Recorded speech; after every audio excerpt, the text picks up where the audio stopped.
Bismillahirrahmanirrahim. Assalamualaikum warahmatullahi wabarakatuh.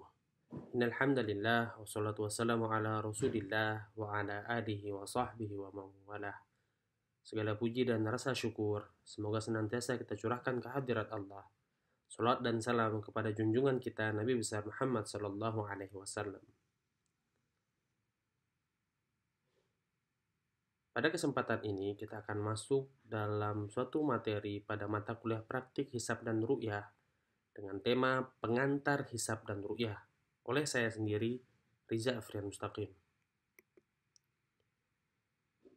Kita akan berangkat dari pemahaman mendasar yaitu pengertian hisab dan ru'yah. Kami buatkan dalam beberapa kualifikasi dalam bentuk tabel sehingga lebih mudah untuk dipahami dan dicerna.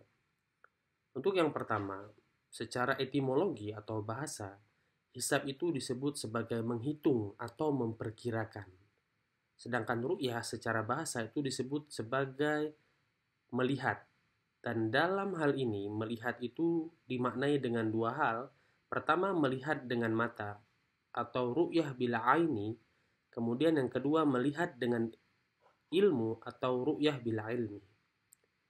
Dari dua pemahaman ini, maka kita dapat membedakan bahwasanya hisab itu terfokus kepada perhitungan, sedangkan ru'yah itu adalah melihat, mengobservasi atau mengamati. Berikutnya secara terminologi atau istilah, hisab disebut sebagai metode perhitungan gerak faktual bulan dan matahari untuk menentukan tanggal 1 awal bulan Qamariyah. Sedangkan ru'yah melihat di akhir Sya'ban, Ramadan dan Zulhijjah dalam rangka menentukan awal puasa, hari raya, dan haji. Dari terminologi hisab dan ru'yah ini, itu bisa kita pahami bahwa secara istilah yang dihitung dalam hisab itu adalah gerak faktual bulan dan matahari. Sedangkan yang di ru'yah, dalam definisi ru'yah itu sendiri adalah kita melakukan aktivitas untuk melihat hilal. Pada definisi yang umum itu tidak hanya ditentukan untuk akhir Sya'ban, Ramadan, dan Zulhijjah, tapi ru'yah itu juga dimaknai setiap pengamatan yang dilakukan pada akhir bulan. Bulan apapun dalam penanggalan ataupun dalam kalender Hijriah atau penanggalan yang mengacu kepada pergerakan daripada bulan. Nah, jadi setiap aktivitas di akhir bulan Qamariyah ataupun disebut sebagai di akhir bulan Hijriah itu disebut sebagai ru'yah. Lalu kita berlanjut kepada fungsinya.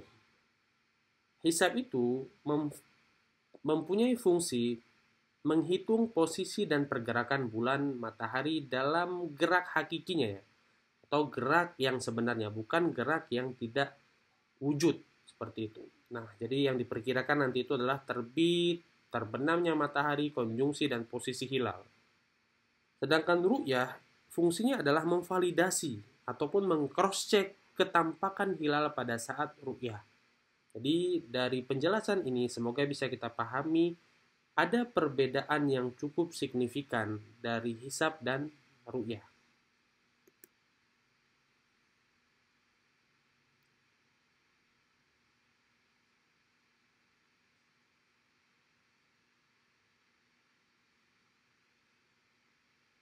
Berikutnya kita masuk pada dasar hukum hisab dan ru'yah.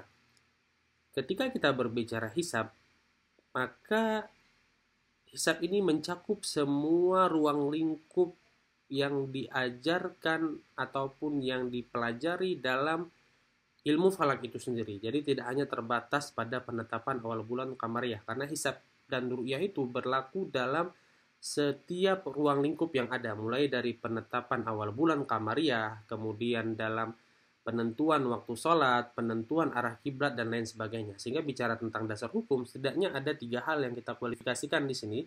Pertama itu adalah awal waktu sholat.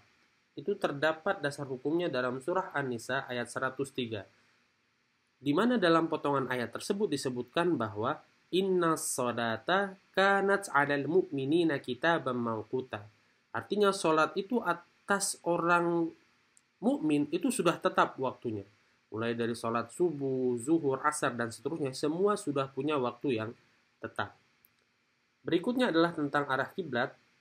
Itu ada dalam surah Al-Baqarah ayat 149. di mana dijelaskan qad nara taqalluba wajhika fis sama falanwalliyannaka qiblatan tardaha fawalli wajhaka syatral masjidil haram. Ketika Allah berfirman dalam surah Al-Baqarah ayat 149 ini, itu menunjukkan ada kerinduan dalam diri Rasul untuk kembali menghadap kiblat ke Ka'bah. Karena pada saat sebelumnya itu, arah kiblat umat Islam itu pernah menghadap ke Baitul Maqdis. Nah, sehingga dalam ayat ini disebutkan bahwa ada kerinduan Rasul untuk kembali menghadap ke Ka'bah. Dan dengan turunnya ayat ini disebutkan bahwa fawalli wajhaka syatrul masjidil haram, diperintahkan untuk menghadapkan wajah kembali kepada Masjidil Haram atau Ka'bah itu sendiri. Nah, berikutnya adalah dalam dalil penentuan awal bulan Qamariyah itu ada di surah Yunus dan ada hadisnya juga di sini. Dalam surah Yunus itu tidak dijelaskan secara eksplisit, tapi di sana dijelaskan bahwasanya ada suatu kegiatan ataupun suatu aktivitas kalau kita mentadabburkan diri dengan apapun yang diciptakan Allah, maka sesungguhnya itu akan meningkatkan keimanan seseorang, membuat orang itu mau berpikir terhadap apapun yang Allah ciptakan. Itu diilustrasikan dalam surah Yunus. Nah, adapun dalil hadisnya berkenaan dengan penetapan awal bulan Qamariyah, setidaknya kurang lebih ada sekitar 33 hadis dengan redaksi yang berbeda yang menjelaskan terkait dengan penentuan awal bulan Qamariyah. Yang saya kutip di sini salah satunya adalah sumu li ru'yatihi wa aftiru li ru'yatihi fa in ghubbiya 'alaikum faqmilu 'iddata sya'bana 30. Berpuasalah kalian karena melihat hilal dan berhari rayalah karena melihatnya. Ini kembali kepada hilal. Jika hilal hilang dari penglihatanmu, maka sempurnakanlah bilangan Sya'ban sampai dengan 30 hari. Hadis riwayat Bukhari. Nah, ini berkenaan dengan dasar hukum. Kita akan lanjutkan kepada pembahasan berikutnya, yaitu terkait dengan hisab dan ru'yah dalam hukum syara. Nah, hisab atau aritmatik, ya, itu dia sejatinya membahas tentang seluk-beluk perhitungan. Jadi ada suatu ilmu disebut sebagai spherical trigonometry. Ini tidak hanya digunakan dalam penetapan awal bulan Qamariyah ataupun dalam beberapa subjek keilmuan falak atau dalam hisab ru'yah, akan tetapi spherical trigonometry ini juga digunakan dalam beberapa keilmuan yang lain. Spherical trigonometry itu sudah mengalami pengembangan yang cukup signifikan dari koreksi yang masih sangat kasar sekali pada koreksi yang cukup detail, sehingga pas benarnya atau disebut sebagai kebenaran qat'i dan ada keyakinan terhadap hasilnya. Maka kalau kita lihat sekarang dalam penetapan awal waktu sholat, itu tidak perlu kita lakukan ru'yah lagi, atau kita tidak perlu lagi melihat kepada posisi matahari apakah sudah masuk zuhur, asar, dan seterusnya, melainkan kita mengacu kepada hisab atau jadwal waktu sholat. Itu merupakan produk dari hisab atau aritmatik ini. Nah, kemudian ilmu hisab itu hanya memberikan hasil perhitungan soal waktu dan posisi. Ya, jadi produk hisab itu adalah memberikan soal waktu dan posisi. Nah, kemudian ru'yah atau observasi itu melihat hilal pada saat matahari terbenam di tanggal 29 bulan Qamariyah. Nah, jadi ru'yah itu selalu dilakukan pada tanggal 29 bulan Qamariyah, tanggal 29 Muharram misalnya, itu untuk menentukan tanggal 1 Safarnya berapa. Tanggal 29 Safar misalnya, itu untuk menentukan tanggal 1 Rabiul Awalnya berapa. Jadi ru'yah itu selalu dilakukan pada tanggal 29. Ini sejalan dengan hadis Rasul yang menjelaskan bahwa nahnu ummatun ummiyun la naktubu wa la nahsubu asyahru hadza wa hakada. Ketika Rasul menyebutkan asyahru hadza wa kahada, sembari Rasul mengisyaratkan jumlah bulan itu kalau tidak 29 adalah 30. Jadi tidak ada bulan yang kurang dari 29 dan tidak ada bulan Hijriah yang lebih dari 30 hari. Nah, ru'yah juga, keberhasilan ru'yah itu sangat tergantung kepada kondisi ufuk di sebelah barat, ya, karena matahari itu terbenam di barat, maka ru'yatul hilal itu juga akan dilakukan tepat sesaat di mana posisi ufuk barat tersebut. Jadi tidak bisa di ufuk selain ufuk barat.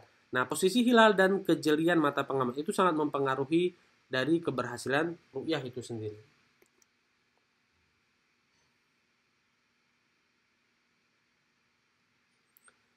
Oke, baik. Selanjutnya, kedudukan dan peran hisab ru'yah dalam penentuan awal bulan Qamariyah.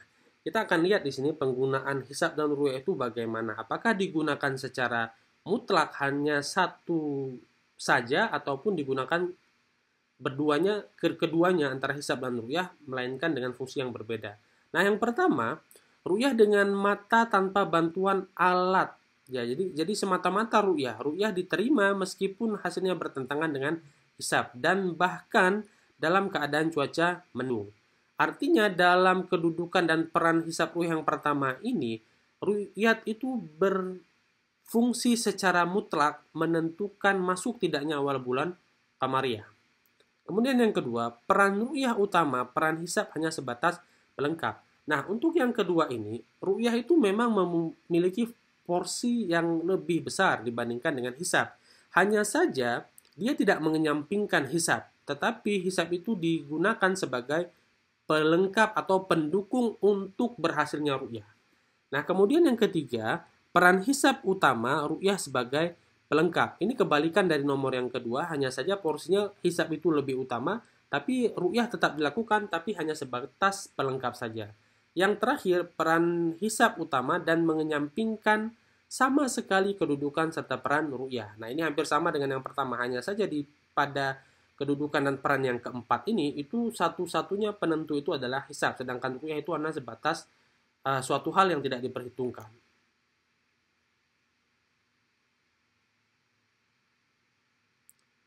Berikutnya kita masuk ke dalam pembahasan dikotomi hisab. Atau sederhananya ini adalah terkait dengan macam-macam daripada hisab itu sendiri. Yang pertama ada disebut sebagai hisab urfi. Hisab urfi itu adalah suatu hisab ataupun suatu perhitungan yang mengacu pada rata-rata bulan mengelilingi matahari dan ditetapkan secara konvensional, ditetapkan secara klasik, ditetapkan secara tradisional. Nah, hisab urfi ini itu sudah ada sejak zaman Khalifah Umar bin Khattab. Jadi sudah sangat lama sekali. Ini juga membuktikan pada masa dulu itu memang hisab ini sudah ada. Nah, dalam istilah hisab urfi itu dikenal dengan dua hal ya, disebut sebagai kabisat dan basitah ya, disebut sebagai basitah dan kabisat. Di mana basitah atau tahun basitah itu adalah tahun pendek. Jadi dalam tahun pendek itu jumlah harinya kalau dalam bulan tahun atau penanggalan Syamsiah itu adalah 365 hari, sedangkan dalam bulan Qamariyah ya ataupun dalam bulan Hijriah itu jumlah harinya adalah 354 hari. Jadi yang jelas dalam tahun Basita ini atau tahun pendek ini jumlah harinya itu lebih sedikit. Jumlah hari dalam satu tahunnya itu lebih sedikit. Ini dikenal juga dengan istilah common year. Nah, kemudian ada tahun kabisat. Tahun kabisat ini adalah tahun panjang, di mana jumlah harinya kalau dalam penanggalan Syamsiah itu adalah 366 hari, sedangkan dalam penanggalan Qamariyah itu adalah 355 hari atau disebut sebagai leap years. Jadi di sini juga bisa kita lihat ada selisih antara penanggalan Syamsiah dengan penanggalan Qamariyah sebanyak 11 atau 12 hari. Nah, itu hisab yang pertama ya, disebut sebagai hisab urfi. Jadi ingat saja kalau hisab urfi itu adalah hisab yang dihitung itu rata-ratanya. Jadi nanti kalau misalnya setiap bulan ganjil dalam bulan Qamariyah itu nanti ada Muharram itu pasti jumlahnya itu adalah 30 hari, kemudian di bulan genap nanti jumlahnya itu misalnya adalah 29 hari. Terus berputar secara konvensional, artinya kalau tidak 29 berarti 30 seperti itu. Nah, itu dalam hisab urfi. Jadi sudah ditetapkan jumlahnya itu secara rata-rata. Jadi tidak perlu lagi dilakukan ru'yah. Nah, berikutnya lagi adalah dalam hisab hakiki itu peredaran bulan dan bumi yang sebenarnya. Umur bulan terkadang 29, terkadang 30 hari, tergantung pada penampakan wujud hilal. Nah, artinya dalam hisab hakiki ini itu sudah mulai berangkat lebih jauh daripada hisab urfi. Artinya dalam hisab hakiki itu yang dilihat adalah peredaran yang sebenarnya dari bulan itu. Kalau memang nanti misalnya bulan Muharram itu jumlahnya 39 berdasarkan penampakan hilal, maka jumlahnya adalah 29. Kalau nanti bulan Muharram itu 30 ya jumlahnya adalah 30. Jadi tidak mesti ditetapkan selama Muharram nanti jumlahnya adalah 30. Seperti itu. Nah, berikutnya hisab hakiki ini dibagi ke dalam 3 kelompok. Pertama, hisab hakiki takribi ya. Ini bersumber dari data-data yang dikumpulkan dan disusun oleh Ulugh Baik. Ini salah satu astronom muslim pada masa kejayaan Islam. Metode perhitungannya berdasarkan teori geosentris. Nah, hanya saja dulu hisab hakiki takribi ini dia masih menganut paham geosentris, bumi sebagai pusat peredaran tata surya. Padahal saat ini kan paham yang dikembangkan itu adalah heliosentris, matahari sebagai pusat peredaran tata surya. Nah, berikutnya ada hisab hakiki tahkiki ya. Ini metode perhitungan berdasarkan astronomi modern dan ilmu ukur segi 3 bola. Terakhir ada hisab hakiki kontemporer, hisab berdasarkan astronomi modern, matematika kontemporer, dan koreksi posisi bulan dan matahari yang lebih kompleks dan teliti. Nah, dalam hisab hakiki kontemporer itu sudah ada perkembangan signifikan karena koreksinya itu lebih banyak dan detail. Sehingga dalam perjalanan hisab ini mulai dari hisab yang rata-rata tadi orfi hingga hisab hakiki dengan jenjang-jenjang itu terus mengalami perubahan yang signifikan. Maka tadi dikatakan kebenaran hisab itu bersifat qat'iyah karena sudah ada perubahan yang lebih baik dari hisab yang dilakukan.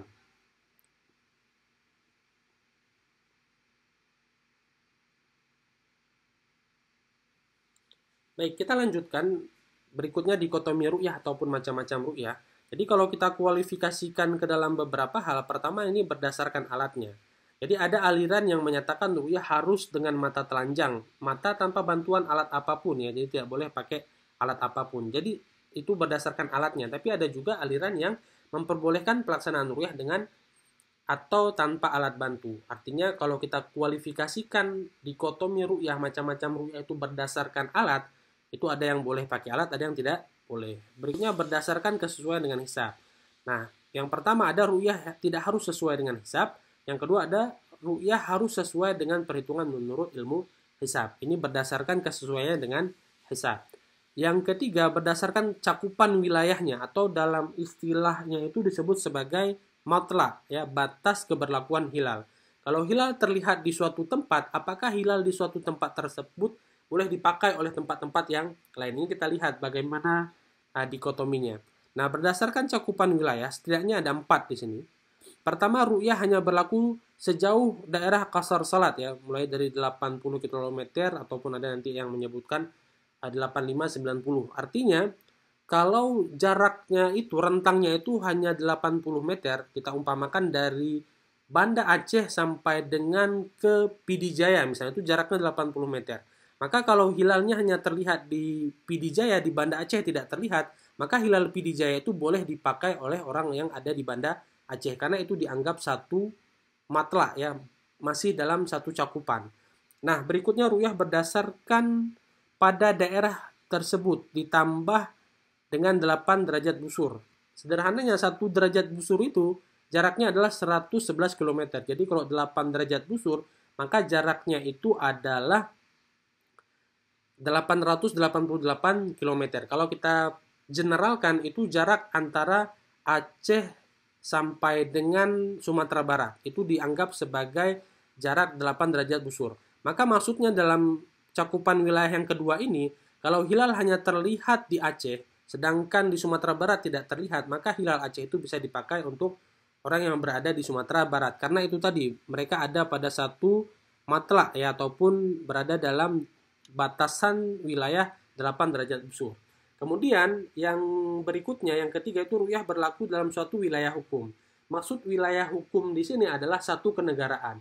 Hilal terlihat di Aceh, di Papua tidak terlihat hilal karena Aceh dan Papua itu masuk dalam satu wilayah hukum Indonesia, maka hilal Aceh itu boleh dipakai untuk orang di Papua. Tapi kalau misalnya sepanjang wilayah Indonesia dari Sabang sampai Merauke itu tidak terlihat hilal, tapi hilalnya itu hanya terlihat di Malaysia, maka hilal Malaysia itu tidak boleh dipakai oleh orang Indonesia karena berdasarkan cakupan wilayah yang ketiga ini itu berlaku satu wilayah hukum. Yang terakhir ru'yah berlaku di seluruh dunia. Maka di tempat manapun hilal terlihat itu berlaku di seluruh dunia atau disebut sebagai matlak global.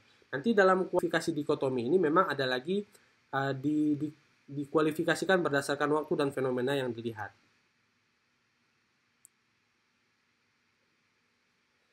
Kita masuk pada pembahasan terakhir terkait dengan dinamika awal bulan Qamariyah. Ini sekedar memberikan gambaran kepada kita bagaimana sih sebenarnya dialektika, problematika, persoalan penetapan awal bulan Qamariyah yang ada di Indonesia ataupun yang ada di dunia. Kita berangkat dari suatu pernyataan, ya, dalam tataran fikih, dua mazhab itu tidak dapat dipertemukan. Atau ini disebut sebagai dalil ijtihad dalil fikihnya, kedua mazhab tersebut itu tidak bisa dipertemukan. Baik itu ru'yah dengan pengamatan ataupun hisab dengan perhitungan. Kedua hal ini tidak bisa ditemukan. Akan tetapi, keduanya ini punya kedudukan yang sama. Jadi tidak ada dikotomi antara hisab dan ru'yah. Sama-sama punya kedudukan yang sama. Nah, ru'yah itu punya dalil sumu li ru'yatihi. Berpuasalah karena melihat hilal. Waftiru li ru'yatihi. Fa'in ghumma alaikum faqdurulah, ya. Apabila terhalang olehmu, maka qadarkanlah, perkirakanlah dengan hisab. Atau ada juga ulama yang menyebutkan qadarkanlah itu adalah diistikmalkan atau disempurnakan jumlah bilangnya menjadi 30 hari. Tapi yang perlu dipahami antara hisab dan ru'yah itu sama-sama punya kedudukan yang sama. Kalau Prof. Thomas Jamaluddin itu menyatakan hisab dan ru'yah itu ibarat uang koin, ya. Jadi ada sisi depan ataupun ada sisi kanan, ada sisi kiri. Jadi kedua sisi itu posisinya sama, punya nilai yang sama. Nah, itulah yang diilustrasikan bahwasanya ru'yah dan hisab itu punya kedudukan yang sama. Akan tetapi kita kembalikan, ijtihad dalil fikih ini, dua tataran mazhab ini itu tidak bisa dipertemukan. Ya, dia punya kedudukan yang sama, tapi tidak bisa dipertemukan. Mungkin sama saja kalau kita ingin mempertemukan dua sisi koin tadi, ya. Nah, akan tetapi ru'yah itu dia perlu diverifikasi dengan kriteria visibilitas hilal. Nah, verifikasi ini itu disebut dengan isbat ataupun dengan penetapan. Penetapan itu tidak harus dengan sidang isbat yang biasa kita dengar sejauh ini, tapi juga bisa penetapan nanti oleh hakim yang hadir dalam lokasi ru'yah ataupun penetapan dalam kelompok-kelompok tertentu. Ya, itu juga bisa disebut sebagai isbat atau penetapan. Yang jelas, ru'yah itu dia butuh verifikasi. Nah, hisab juga dia butuh kriteria visibilitas hilal. Jadi hisab tidak bisa hanya mengacu kepada hisab saja tanpa adanya kriteria visibilitas hilal. Nah, kriteria visibilitas hilal inilah nantinya yang akan menjadi landasan untuk dibentuknya kalender hijriah yang universal. Nah, dari dua hal ini, ya, jadi antara kriteria visibilitas hilal dan verifikasi ru'yah yang juga membutuhkan kriteria visibilitas hilal, kedua hal ini, kriteria visibilitas hilal dalam hisab dan kriteria visibilitas hilal dalam ru'yah, itu disebut sebagai ijtihad kriteria ilmiah dan itu masih bisa diupayakan titik temu. Jadi kalau kita ringkaskan tataran astronominya terkait dengan dinamika ini itu masih bisa dipersatukan atau ditemukan. Baik, mungkin sekian pada pembahasan pengantar praktik hisab dan ru'yah ini. Mohon maaf atas segala kekurangan, semoga bermanfaat. Kami akhiri, assalamualaikum warahmatullahi wabarakatuh.